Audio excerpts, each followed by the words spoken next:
What is up, everybody? Welcome back into a special edition of Hoop State Hoopla. Miles Mastrocola, Anthony Simmons, Rod Bridgers. It's the most wonderful time of the year, ladies and gentlemen. Vocals, okay. All right. We had to move the shoot back because I lost my voice, but that's whatever. The John Wall is here. War back.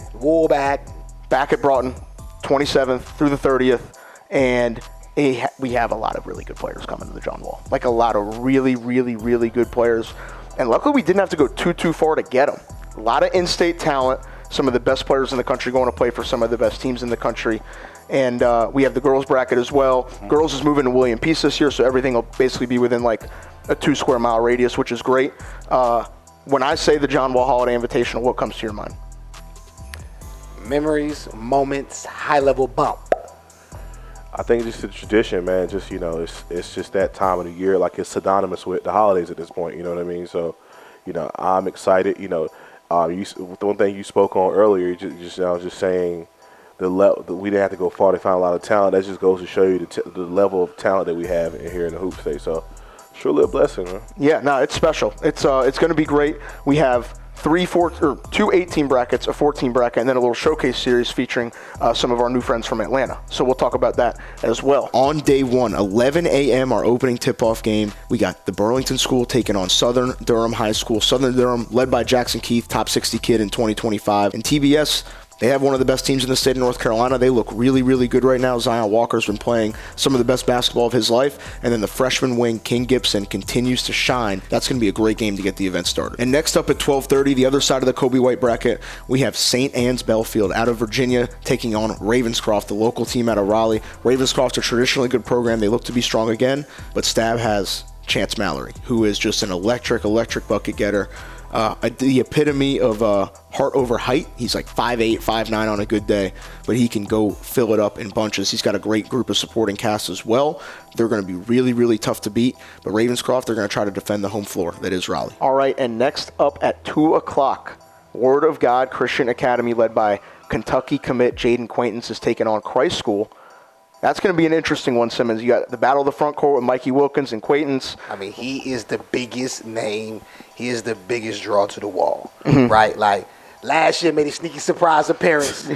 we had no idea what happened. Had no idea. And then when he started out for hot ball. I remember telling him, like, I think he's 15. You're like, what? Quaintance for 3. Yes. Yo!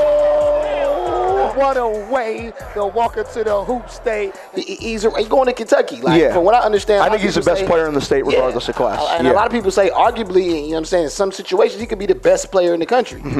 And I really love Mikey Wilkins, man. He's that throwback, like that old 80s and 90s NBA player we used to see, man.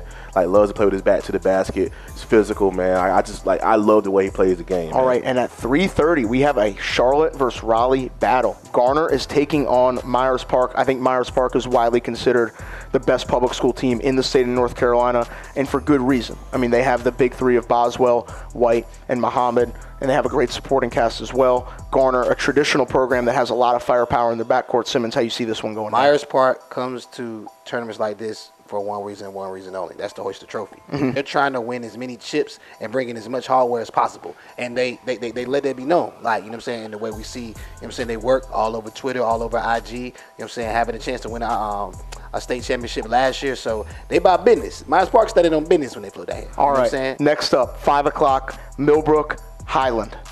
2 of the top wings in this area in the country. Nate Ament out of Highland taking on Colt Langdon and Millbrook. What do you kind of see? How do you think this individual matchup is going to dictate the way this game goes, Simmons? You know, Millbrook is always at their best when Colt Langdon is hitting shots. You know what I'm saying? When he has it going. Once again, it's at the wall, big time environment. Crowd going to be behind them. 5 p.m. game. Cats is in there. All right, they in there. Nachos. You know what I'm saying? Chick-fil-A, they done stole a bogus pass. You know what I'm saying? They in the hospitality. You know what I'm saying? Eating the chili, right? Yeah. It's popping. It's popping at 5. 6:30 opening night. I'm coming home. Eli Ellis is back in the state of North Carolina. And he's coming to the John Wall. And they're playing Enloe. 6:30 opening night in Raleigh. I'm intrigued to see what the dynamic of this crowd is going to be. Man, Eli and the John Wall is going to be like, you know, we saw how it is in Good Guys for Eli. It's going to be times 20 because his fan base is growing, and people. There's two things people want to see when they come see Eli. He has his fan base who knows he's good, but then there's going to be people to come to say, I don't think that white boy is as good as he is. And when they leave, they all say the same thing. That's a cold white boy. Like, that's what they say. Yeah. So for him in that environment, where he's going to be yapping, he's going to be talking crazy. Yeah, the Daddy's Boy chants came out the other night when they scrimmaged Hickory, and it didn't go very well. That's what I'm saying. And then for Enlo, man, it's an opportunity on this stage to compete and come and stake your claim in the state here. For Juice, this is an opportunity. You're going against two of the better guards. Well, Eli's a top 50, 60 guard. Yeah, he's going to South Carolina. We can stake his claim. He's an SEC guard. Yeah, so you know what I mean? So, and I think, for somebody like Jameer or Juice, I think this is an opportunity for him to step up and shine, man. The other thing to keep in mind, too, is this is going to be Eli's first time playing at Holiday Gymnasium at Broughton. First John Wall he played in, COVID year at Wake Tech. Now he's back where the bubble wall. The bubble wall. It was called the bubble wall. Yeah, the bubble wall. And the night one night cap, 8 o'clock, December 27th. The host school, Broughton, takes on Cannon School, led by Austin Swartz-Simmons. What should the Broughton fans, what should the Cap Crazies expect from Mr. Swartz? They should get prepared for getting. They can roll. Straight up. I got it right now. What's the over-under on this 40 ball? Over under 42.5. Straight out. They catching this 40 ball. Luka the Don style on the road. Austin Swartz about to let it fly. High ball screen switch, step back. They can roll, man. If memory serves me correctly, last year when Cannon came to the John Wall, they shot the absolute cover off the ball. Yes, they did. For the entire tournament. Mm-hmm. And Sean Birmingham was a part of that, but he's gone now. Yep, so. Yep. But, I'll be the side, everybody else is still there. Yep. A lot of shooters, a lot of spacing. And Swartz and Isaiah Henry in space are just scary. They're just they're starting backcourt alone. That's 50 points a game, Facts. So good luck. All right, and day 2 at 2 p.m. Paul McNeil, the NC State signee, leads his team into his future home and into Raleigh. Richmond Senior taking on Durham Jordan. Simmons, what do you think Mr. McNeil has in store for some of the NC State fans that might be coming to watch him play? Paul McNeil about buckets. You know what I'm saying? Senior year, back at the crib. You know what I'm saying? John Wall, 2 p.m. bump. I think that, we're going to see his complete game. To me, over watching him on his journey, I think he's completely blossomed into just a pure 3-level scorer with his size. He has a quick release. You know what I'm saying? He's able to put the ball on the ground. If need to, he'll finish above the rim. But he has a knack for making big shots. And at the same time, this is a rematch from last year in the playoffs. Jordan was able to get the dub over Millbrook. And I think now for Jordan, this is the introduction to being on that next stage and next level as a program in North Carolina. I wanted to talk about this because we got to give Coach Ross his credit and his flowers. You know what I'm saying? The last 2 years, if you look at the program he's had, and he had players leave too, he's made the most of it. They've done a lot of winning. You know what I'm saying? And the thing of it is, if you really watch Jordan play, they play a really good, clean brand of basketball. And DJ's electric.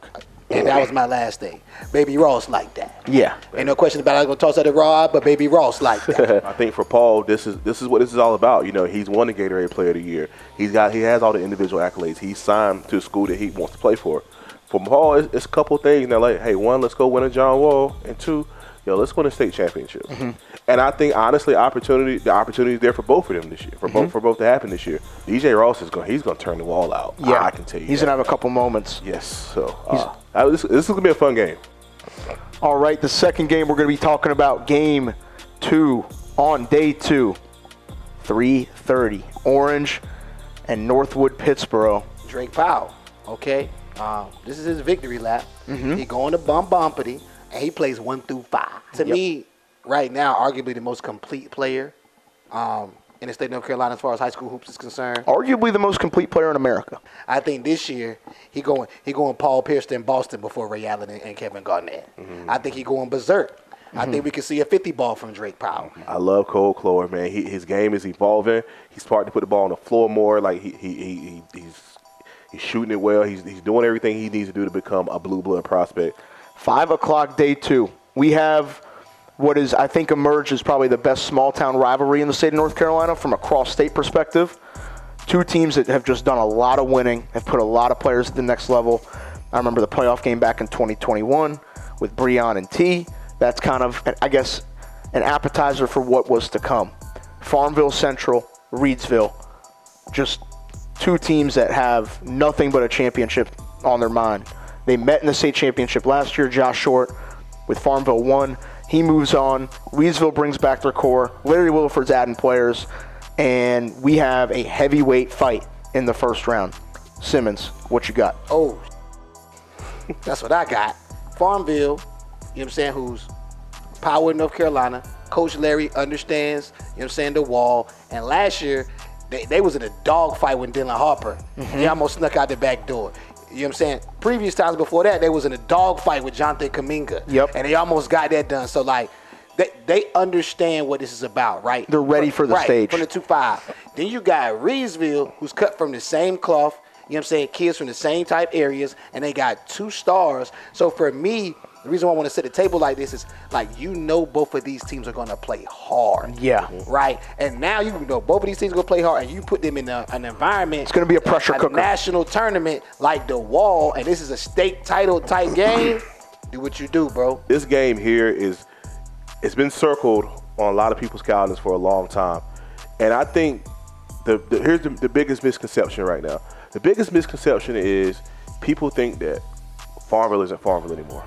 Nah, that's never going to be the case. That is never going to be the case. If anything, I would argue this Farmville team, 1 through 7 or 8, is extremely deep. And when you give Larry wiggle room to play aggressive, there's the new foul rules that favor aggressive teams. Correct. This Farmville team is going to do nothing but cause chaos for people that have to play against them. And both teams added huge transfers.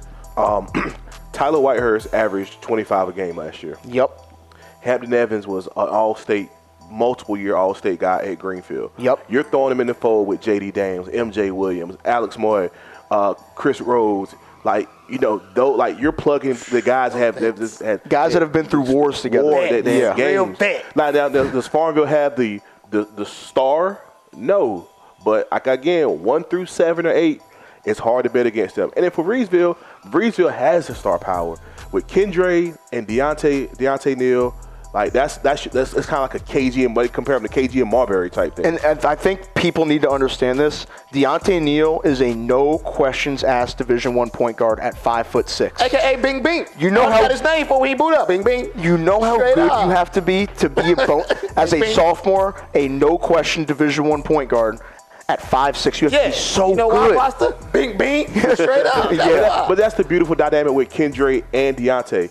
They're both no-burner Division I athletes in football and basketball. Kendre's the number 1 tight end in America and a top 30 player. Again, so that's what I'm saying. So, like, even Deontay's a high major football player as well, too. Absolutely. So, you know, those guys that automatically brings that toughness to the court. And these are 2 tough teams. And Coach Rawson, they're well coached, man. They picked up the kid from Burlington Cummings as well. I'm blanking on his name. Forgive me. He's really good as well, too. They added him. They added another kid as well, too. Yeah. But Reedsville is going to be a tough out, and they want blood, man. They felt like that state championship game last year, it slipped out of their hands. They felt like they had a chance. But, I mean, Josh Short was just too good. Senior year Josh Short, man, we can put him up there with a lot of different people. So for Reedsville, this is an opportunity to not only one get some get back, and 2 stake your claim as the premier team in 2A. You guys need to be here for this one. Yeah. No, listen, if it's 2 fan bases that travel, it's Farmville and Reedsville. Like it's going to be flooded in there. All right, and the first game of our showcase series I want to talk about is day 3 at 6:30. Our friends from Atlanta, Overtime Elite Cold Hearts, led by Trey Parker, going to NC State. Mikael Brown Jr., one of the best point guards in 2025. John Bull, Kanan Catchings. They're taking on Word of God, the hometown team. And there's a big-time matchup in the middle with Kanan Catchings going to Purdue and Jaden Quaintance going to Kentucky. There's talent all over the floor. Rod, I'll start with you. How do you see this one going? Now, man, I'm excited to get Trey Parker into the John Wall. Like, he's here every single year, and you can tell he's been wanting to play in this event. So the fact that we're blessed and fortunate enough to get Trey in this event, especially playing in a town where he's going to be playing his college basketball is amazing. And obviously, man, you know, the OTE team, I've seen Mikael Brown. I've watched him extensively. Yeah, he's as skilled as any player in America. He is, man. And then overtime has another game, 3:30 Saturday, December 30th, against the Burlington School.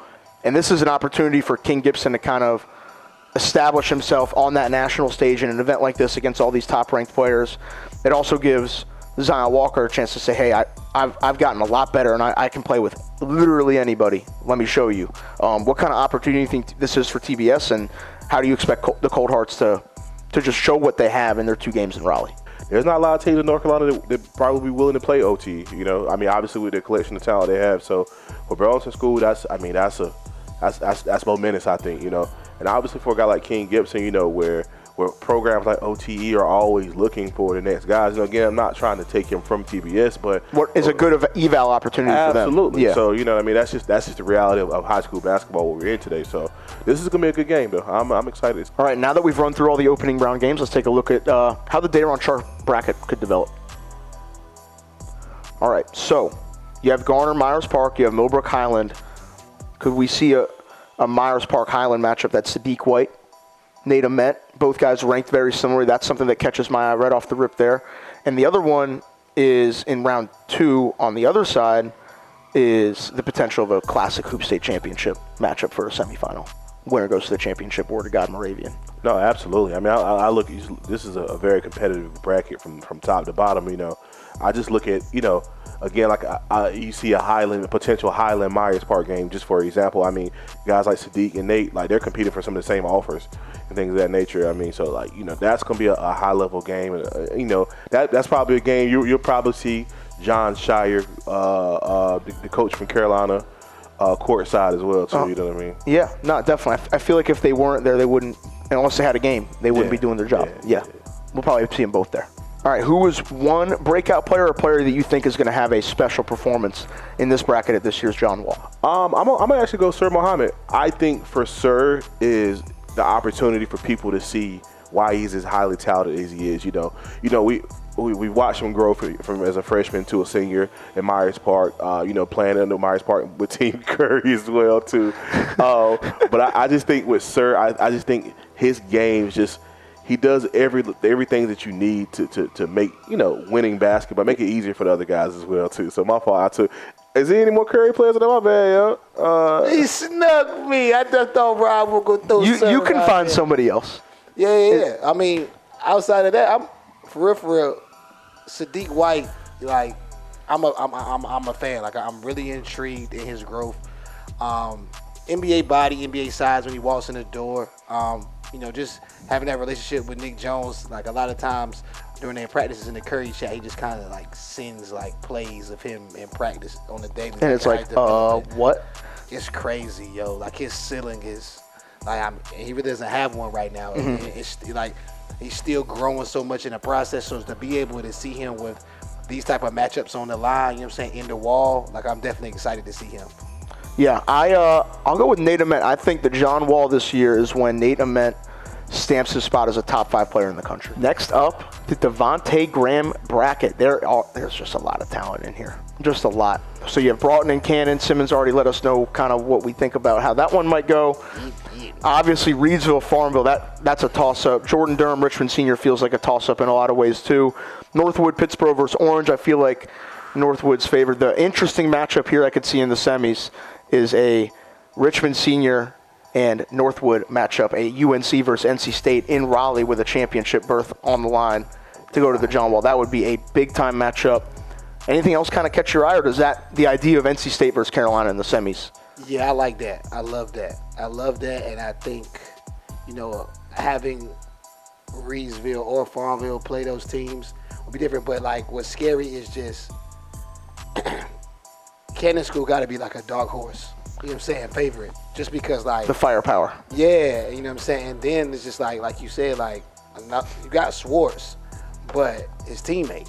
Like, you know what I'm saying? Isaiah Henry is like, he's built for games like this, and just that guard. I think they can Dame and CJ that bracket on the low. I think they can Dame and CJ that, man. No, I agree. You know, it's hard for me to always, you know, every year, you know, we look at this tournament and we always say, well Farmer's got to play such and such, and I mean, and they always end up in a championship, you know. So it's hard to bet against Farmville. I mean, like I said, we talked about it earlier. They don't have like a quote-unquote stud, like a Ja, a Baby T, a Justin Wright, a Soldier, a Tyler May. I took it back there a little bit, but they don't, you know what I'm saying? So I think, you know, it's hard to bet against a Larry Williford coach team. That's just, and before we start, Larry, I am not betting against you. We are not. Yo, y'all have as good a chance as anybody to win any bracket anytime y'all come to the John Wall. Yeah. Those kids know what it means. Yeah. You know what I'm saying? Right. Just like last year. I think we picked against them last year, and then we look up, and they almost really won the whole shebang. Yeah. Like, for real, for real. I do think, and this is my prediction, whoever wins that Reidsville Farmville game is winning this whole thing. That's my prediction. I just think like they're going to travel with the best crowd. It's going to be a lot. That game is going to be nuts. My breakout player, I'm going to pick two because I really don't want to make a pick in that Reidsville Farmville game because I'm going to hear flack from both sides. You know mine. Yeah. It's either going to be Deontay Neal or MJ Williams that's going to have a moment in this. I think. Breakout is Bing Bing for me. We got to introduce Riley to Bing Bing. But MJ, I mean, you saw what he did last year. He's a gamer, and it's like I'm saying, like in that matchup alone, that right there. Not only do I want to see him hoop, I want to see him run the 100-yard dash after that. Both. Yeah.